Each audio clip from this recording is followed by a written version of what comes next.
Hello, and welcome to episode 6 of From Paper to People, Ancestors Alive Genealogy's podcast. I am your hostess with the mostest, Carolyn Nee Laughlin. I'm happy to say that this podcast's audience is blossoming. Hello to my friends across 5 nations in Africa, 20 states in the U.S., and my neighbors north of the Canadian border. And yes, there's a new listener in the United Kingdom. I'm so glad you could join us. Grab an Eccles cake, make a brew, and draw up a chair for the fun. We're going to get into some etiquette and some practical how-tos today because I don't want you to be a Jeffrey. But first, I want to acknowledge that February is Black History Month in the United States. I'm celebrating this year in a few different ways, and I wanted to alert you to them. Every day in February, you can find a new post about POC, or Persons of Color, genealogy on my Facebook page. It may be a link to a really good blog, or to some records at the National Archives, or even to a story about an individual African-American figure in American history. Regardless, you can get those in your Facebook feed daily if you like and follow my page, Ancestors Alive Genealogy. Also, I am actively expanding the links section at the bottom of my website, AncestorsAliveGenealogy.com. One column is dedicated to African American research, and you can check there for all kinds of links to all kinds of resources, from DNA companies to blogs to Facebook groups. If you have a link that you'd like me to add, please email it to me or drop it in my contact page. And if it checks out, I'll add it. This is a pursuit based in the sharing of the love, and I'm here for you this day and every day. Finally, there is a really cool periodic Twitter discussion called Gen Chat. This past week's Gen Chat was about African American genealogy.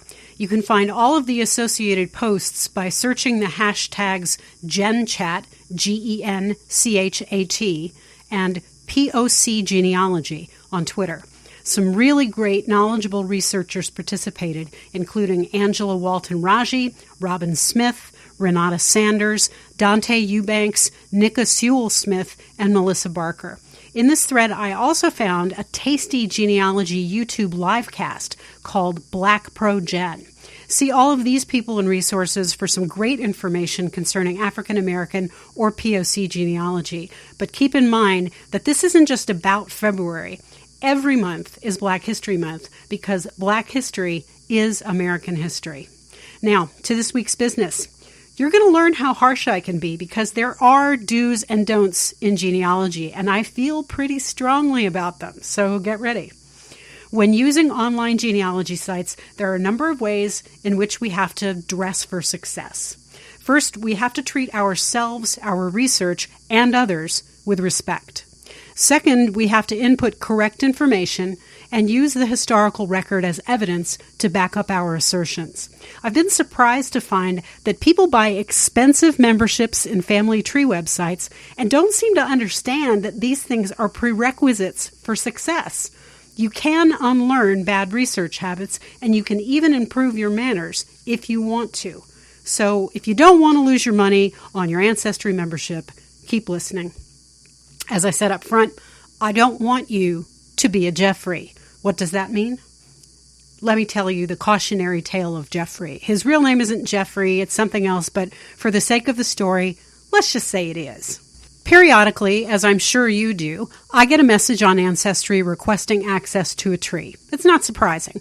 With a combination of my personal tree, clients' trees, and student trees, along with the research trees for a book that I hope I will write someday, I have over 100 trees running right now on Ancestry.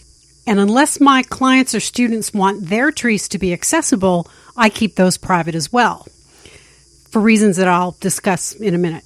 That means that these trees show up as hints in other people's searches, and from time to time, those folks want to see something that I control. But because I run over 100 trees, I need info. At the very least, I need the name of the tree that they want to see. I need the name of the ancestor or ancestors involved. I need a few specifics, like dates and places. I want to know how the researcher relates to the person they're asking about so that I can be sure that I'm not dealing with some sort of a fraudster or a fisher. And finally, I want a little respect. Not a lot, mind you, but some basic manners would do nicely. Now, most of the time, this is not a problem. But then every now and then, okay? I have multiple DNA kits attached to my personal tree as well, and Jeffrey is a distant cousin. He sent me 2 unthreaded messages, one in August of 2017 and a separate one on New Year's Eve. His August message had the surnames Banks and Ogden in the subject line, and the message read like this. I see you have the above 2. My mother was in Ogden, and on the other side, parentheses, Kimball, close parentheses, there are Banks. My Aunt Jean married a Carl McLaughlin, Jeffrey. That's it. No salutation, no question, just 2 virtually meaningless sentences and his name. At the time, I gotta say, I was annoyed. I replied and I said I'd get back to him, which admittedly I did not do. He never actually asked me for anything, so honestly, I really forgot about it. His New Year's Eve message was not any better. The subject line was DNA, and it read, You have not got back to me, Jeffrey. Okay, so yes, he should have said gotten, and that kind of annoyed me, but is this just me? I mean, rude much? Got back to him with what? He never even had the grace to ask a question in the first place. I don't even know what he expected. He just showed up and demanded. I replied, but I was curt, and I told him off a little bit for his rudeness. The moral of the story is this. When you ask for help, ask nicely. Rule of thumb, say hi and say why. Show respect for other researchers and their time, and they'll be inspired to do the same for you. Don't be a Jeffrey.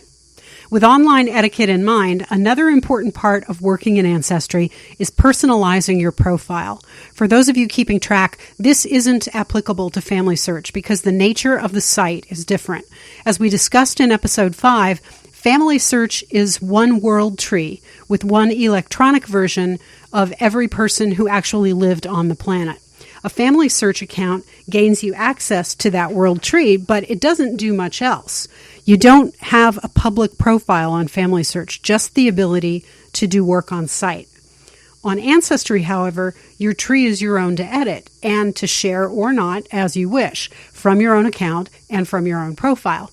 Because genealogists are generally pleasant and collaborative, and Ancestry is built for cooperation, people will want to seek you out for information, especially if you test your DNA.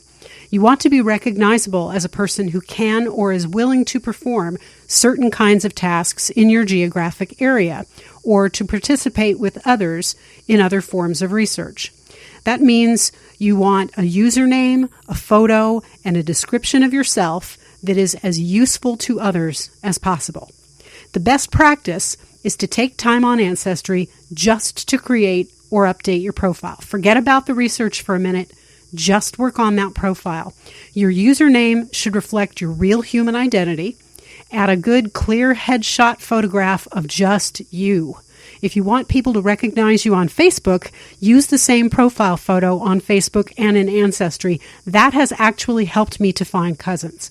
There is nothing more annoying to me than trying to figure out who someone is from their profile using only a nickname and a family crest, a photo of a pet, or some poorly lit group photo to consider. If a researcher names herself Fluffy206 and her profile photo is that of an adorable stripy kitten, I am not inclined to work with her. If she doesn't take herself seriously, I'm not going to take her seriously either. I mean, I'm a serious cat mom, but when it comes to genealogy, neither Tort nor Shukran have anything to do with my research. You don't have to be a genealogy professional to be taken seriously, but I'm not going to waste my time answering questions from dilettantes who masquerade as kittens. I know, that's harsh, but I told you that I would be, and I have standards, and I do not have time to waste. I mean, 100 trees. There are a lot of other fields to edit in your profile section. Do so with care and only disclose what you want to. Your privacy is absolutely yours to control. Options include your geographic location, your level of expertise, and the kinds of things that you're willing to do to work with other researchers, like going to the nearby historical society or taking a photo of an old building nearby. You can select your gender, age group, educational level, occupation, languages that you speak or read, lineage, and religion in your profile section as well. You can add your home page and favorite research sites and a list of your family surnames with the time periods and geographical areas you're searching. This will be of immense help to others in understanding why you are on Ancestry. Regarding best practice and privacy for your tree, Ancestry wants you to make your tree public at all times to maximize the chances of collaboration with people who can help you or whom you can help. Unless you say otherwise, Ancestry defaults to the public setting. You can also choose to keep your tree hidden from view and from searches, or just private, which means it can be found in searches, but you have to invite individuals to be able to view it, and you can control whether or not they see living people. I keep trees private for research and clients, and generally, I make my own tree public. Generally. But another facet of good citizenship in Ancestry land is this. If you're unsure about the strength of your evidence, make your tree private. Bad research is like the flu. Don't let everybody catch yours by sneezing and hacking and coughing on them. Cover your mouth. Now, I've had to do this a few times when I found that during the early days when I was working in Ancestry, I took some stuff as truth that kind of wasn't truth because I thought everybody else on Ancestry was working to the same standards that I was. And that was a big mistake and a learning experience. And when I found out that I was wrong, I closed off my tree from everybody else and I went in and I mopped up with my Genie Mop. And that's sometimes what you need to do. But if you're just starting out, it's also really important to just kind of lay back, let your tree be private, do your work, and then when you feel more comfortable, make it available to others. Now, regarding best evidence and other people's trees, assume that they are crap. Seriously. Other people are lazy, undisciplined, or uneducated in the ways of research. If you're using other people's trees as evidence, stop it. Use the historical record. And if you are using other people's trees regularly and you blindly insist that they are right, you are 1, poisoning the well for others with your badly researched haphazard tree, and 2, probably too much of a hobbyist to be doing this work. While others may have access to family stories or documents that you don't, those situations are in the minority on Ancestry. In its purest and most ideal form, genealogy is the implementation of interdisciplinary research methods to find the truth about ancestral lines of people in the historical record.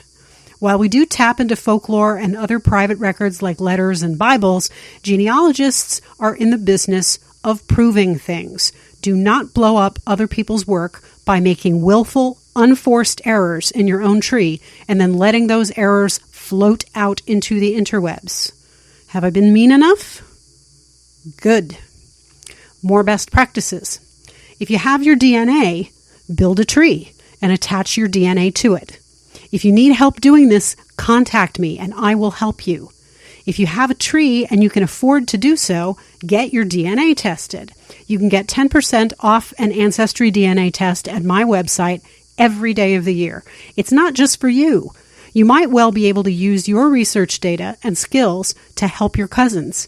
And DNA matching with no tree attached to the results is useless to anyone trying to find family. There are people out there who were adopted, fostered, or who have unclear parentage or ancestry, and those of us who are clear should help. And even if you are 100% European American, remember that you might well have African American cousins whose documentary trail virtually ends in 1870. I don't know about you, but mine goes back to the 500s. If you're white and you test, be prepared to help Black cousins with your own research. Help them find their family names and migratory paths. No excuses. Now, let's talk briefly about data. Yes, Virginia, there is a right way to format information to maximize your success when searching for records in Ancestry. On top of that, there's a shortcut way that I use with women's names and with dates. I'm going to give you those now. Working with Ancestry is just like talking to a person. Speak Ancestry's language to Ancestry, and Ancestry will cooperate. Speak Esperanto to Ancestry, and you're wasting your time and your money. And when you're in a professional space, be professional. Speak Ancestry. Speak Genealogy. To speak Ancestry to Ancestry, understand that format is key. In order to turn up the most likely record hints and matches for your family, you must enter the right data in the right fields in the right way. Any data with a good guess behind it is better than no data at all, so educated guesses are a plus, but if you know the specifics, provide them. For names, there are 3 fields in Ancestry: first and middle name, last name, and suffix. Do not confuse them. Put all first and middle or confirmation names in the first name field. Put the last name of the person you are creating in the last name field. If the person is a woman, and this is enormously important, put her maiden name, the name she was born with, in the last name field. Think about the logic. If Mary Smith is married to John Jones, are you going to find Mary's birth certificate under the name Mary Jones? Of course not. She was not born married. I know it's hard to hear, fellas, but we do have our own identities long before we meet you. I have a further shorthand for you. If you don't know what to enter for a woman's maiden name because you don't have any evidence yet, put her husband's last name in parentheses in that last name field. If she was married 4 times, put each husband's last name in the field, each in parentheses. Then, if they're not there in your tree already, create each of those husbands for each of those last names. It's easier than it sounds. You just make a new profile for the husband and you borrow that wife's birth year, since most married couples are roughly the same age when they're married, and type the word about in front of the year in that new hubby's profile. So all that new hubby has is last name, as you've taken it from wife, and then you've got about and then birth year in the birth year field. The parentheses around the last name in her profile will serve as a reminder to you that you don't have her maiden name yet, and it won't interfere with Ancestry's ability to look around and find matching records. Ancestry will continue to look for the woman in records associated with all of the surnames you've provided and might well pull up something like a marriage record. Another Jeffrey moment for you. I periodically encounter people in Facebook Genie groups who proudly insist upon putting MNU, which stands for Maiden Name Unknown, in the last name field for women whose maiden names they haven't found yet. These researchers inevitably can't figure out why Ancestry doesn't turn up hints for the unknown maiden names. When such researchers are told by me or by somebody else that Ancestry is now looking for a woman with the last name Manu, because that's the research hint that the researcher provided, these people get annoyed, they get fragile, and they stomp off in the other direction saying, oh, well, I'm going to do genealogy my way. And they do, badly and unsuccessfully. These people are Jeffreys. Don't be a Jeffrey. Another maiden name point. African American culture has a naming format that allows for women to hyphenate their parents' last names or hyphenate maiden and married names in life and throughout life. Don't do this in genealogy. Use a woman's maiden name only, the name that's on her birth certificate. You want to be able to find her and follow her in census records and other records that reflect her existence as a child before her marriage. The same goes for Latin American names. The traditional order of matronymics and patronymics being used together is a bit confusing to me, I admit, because I have not worked with a lot of Latin American trees yet, but even I understand that the order varies from country to country, so please make sure that the woman's name that you're using when you create her in your tree is her name at birth, not her married name. I know I'm going on about this, but really, it's very important. The suffix field is the last name field, and it holds MD, Rev, Senior, Junior, 3, those kinds of things. It is not a name field. It's just one of the fields that defines a name. You see what I'm saying? Don't put anything in the suffix field unless you know it to be true from a verified record. The vast majority of the time, that field is left empty. Don't mess up your searches with bad information. Dates and places also have a best practice. They go from smallest unit to largest unit as you go left to right. So the date April 1st, 1911 would be entered as 1 April 1911. And you spell out the name of the month. Don't use a digit. For Americans, this is weird because we want to be special and we want to have slashes and dashes and put the month first and all kinds of nonsense. But in genealogy, we have to forsake being different and speak the language of genealogy. And that is the language of international date format. So the correct format is day number and then a space, the name of the month fully spelled out, and then a space, and then the year. If you put in 4/1/1911, Ancestry is going to get confused. It won't be sure whether you mean April 1st or January 4th. Always be clear about this. Once you're done with the stuff you know and you start moving backwards, your best practice with dates is a guess.